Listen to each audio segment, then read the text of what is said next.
you got to be a little cutthroat here if you're Craig Conroy and have some tough decisions and have some tough discussions and conversations with people. It's like, okay, but here's what the Calgary Flames need.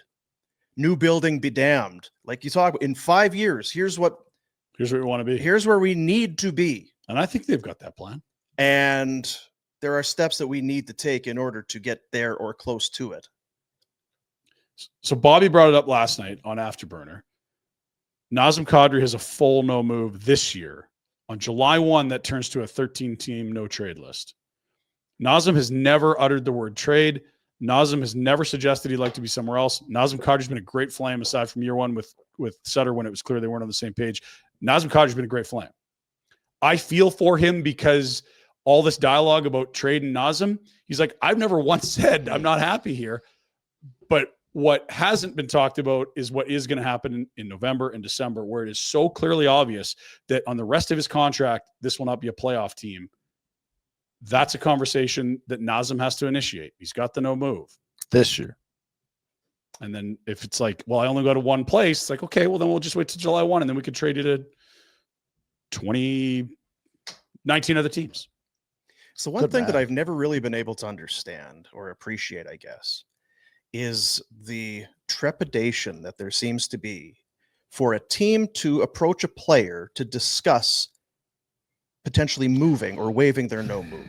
Like it's like with the Markstrom thing, it was so delicate, and then he got his feelings too hurt. Many and delicate all flowers. This is BS. Well, we can't even have a testing. Like, can you not sit down with Nazem Kadri after whenever, have a steak, and be like, "So, dude, what are we gonna do? Like this? What do we want? This is really looking. What do we want? Like we could probably get a haul for you, but what do you want to do?" Yeah. Yes, he can do that. I guarantee you, if Connie wanted to go have a steak with Kadri, he's mature enough and veteran enough to go, yeah, let's go for a steak and have a bullshit.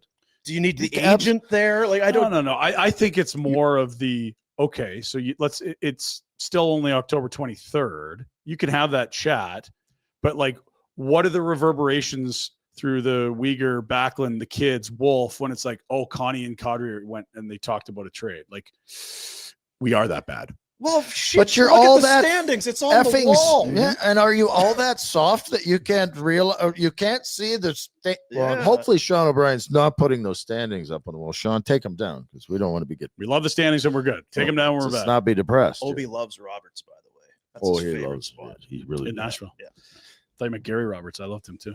But it goes back to the mental softness. I'm not even going to call it toughness because there isn't enough of it.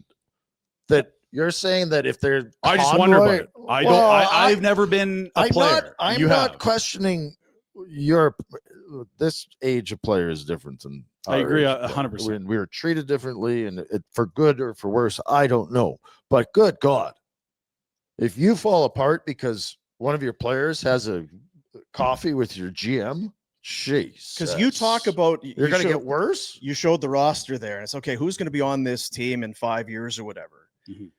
Nazem Kadri, to me, would be there'd be a sweepstakes, a center with his ability, and even though he's not got points to back it up so far, everyone knows what's going on. This guy would be huge. Nazem Kadri.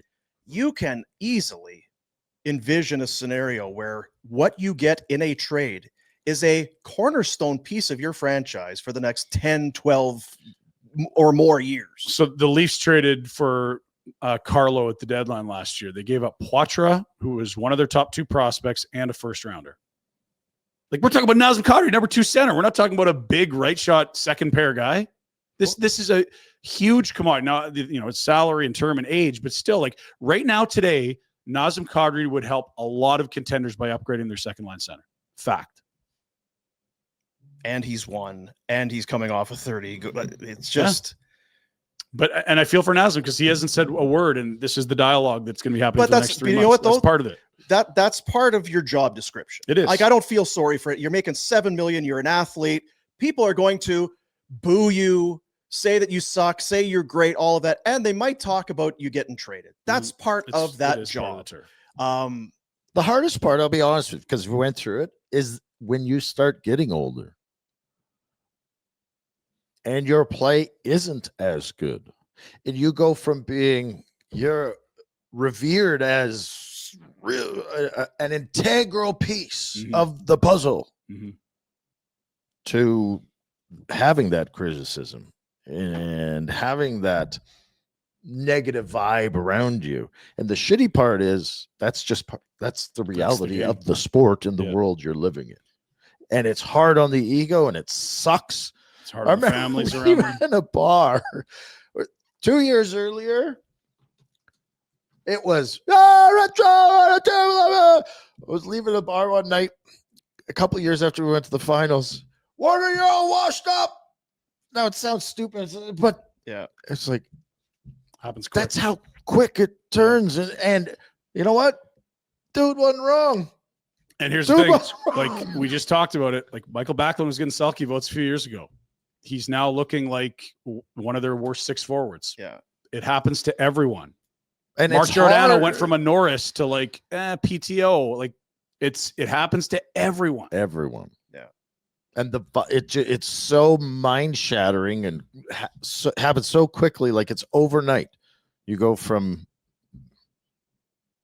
being revered to being ostracized and criticized. Yeah. And it sucks. It's what you trade for the lifestyle and the money and the stardom. It's not fair, but it comes with the deal. But that's where you have to, that's the perspective it's hard to have. Yes, someone needs to sit down with these guys. This isn't part of it, man. This is part of it. Yeah. Unless you're Ray Bork and Sakic and Yzerman and you're walking out on top. Hey, buddies, thanks for watching. We appreciate it. Also, if you could throw in a like and subscribe, it does help us out with what it is we are doing. And check out more at flamesnation.ca.